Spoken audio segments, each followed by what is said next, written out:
My name is Chef Antonia Lofaso. We are at my Latin-inspired restaurant, DAMA, in downtown Los Angeles, Fashion District. So the interesting thing about tools for me in the kitchen is that the culinary school that I went to, I spent a lot of time with a lot of old school European chefs. They didn't believe in fancy tools. A rolling pin. I was like, oh, you have a bottle of wine. So for me, I've always tried to keep it very, very simple, and my go-tos are not anything that have a lot of bells and whistles.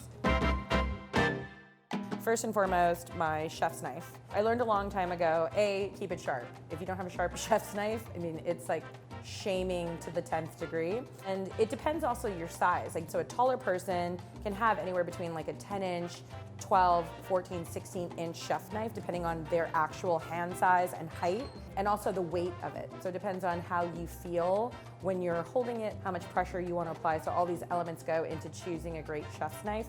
For me, it's a 10-inch, sort of medium weight.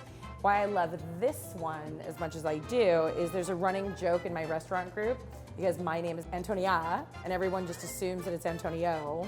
So Antonio is actually my alter ego. So when I'm really aggressive and angry, Antonio is here. This was actually inscribed at a huge event that I did, and it's Antonia Lofaso. So I was like, how did they know about my alter ego? This always reminds me to bring my alter ego with me everywhere I go. Moving on to the Microplane. I wish that I had bought stock in this company before I became a chef, because I buy about, I'm gonna say 2,000 of these a year between all three restaurants. I microplane anything. I mean, if I could microplane, I don't know, beef onto something, I would. I mean, actually I have, like dried cured beef, I have. And there's so many different styles and larger sequencing and smaller sequencing so that the fluff of snow of whatever it is that you're microplaning comes out in a specific way that you want. I mean, I've seen microplanes use the last little nugget. I'm like, let me get you another one from the box.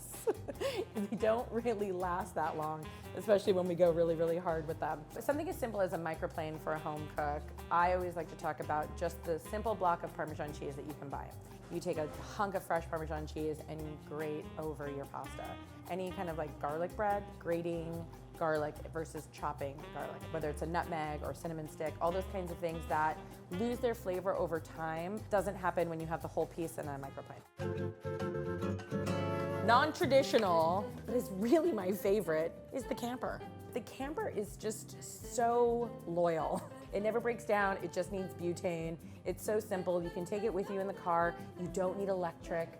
You're not reliant on any other person at an event. This is like caveman cooking, if you will, even though I'm sure cavemen didn't have butane, but you know what I'm going at. It's just kind of like my best friend. Keep a camper with you at all times.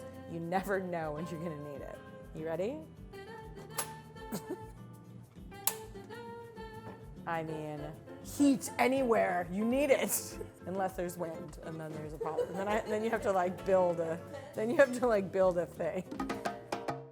Tongs. The tong is basically like the lobster claw that kind of grows out. I do everything with tongs. For me, when I first started cooking in my very first kitchen, the tongs were always fought over because there were so many different sizes. We had tongs that aren't very expensive, right? So it depends on what restaurant you're working in, where you kind of get those ones that bend a little bit or aren't as heavy or they get stuck. So when you have like a perfect weighted, nice bounce to the inside, I don't know what that little thing is called in there, the little spring that's inside there. These are coveted in the kitchen. I think absolutely it's an essential for a beginner chef. So many times you'll be sauteing mushrooms or roasting a piece of salmon, and you're always looking for the right tool. So I was taught a long time ago, it's the right tool for the job. And for me, the tong is that universal tool that you can flip something with. I've butter basted with it before where I'm like, I can't find my spoon, so we're just gonna use this sort of handheld spoon here. It's very versatile in the things you can do. I picked up the edge of pots with it. It's a universal extension of my hand in a lot of different ways. The mandolin. Another essential for me in all the kitchens. Again, we've got backup of these in every single office because we mandolin so many small vegetables. For me, it's consistency. The mandolin just allows for it to be consistent and fast at the same time. Mandolin cut is a rite of passage. It's the first thing that I hand to new people in the kitchen. I'm like, listen, it's gonna happen. You're gonna lose a fingertip. Be careful.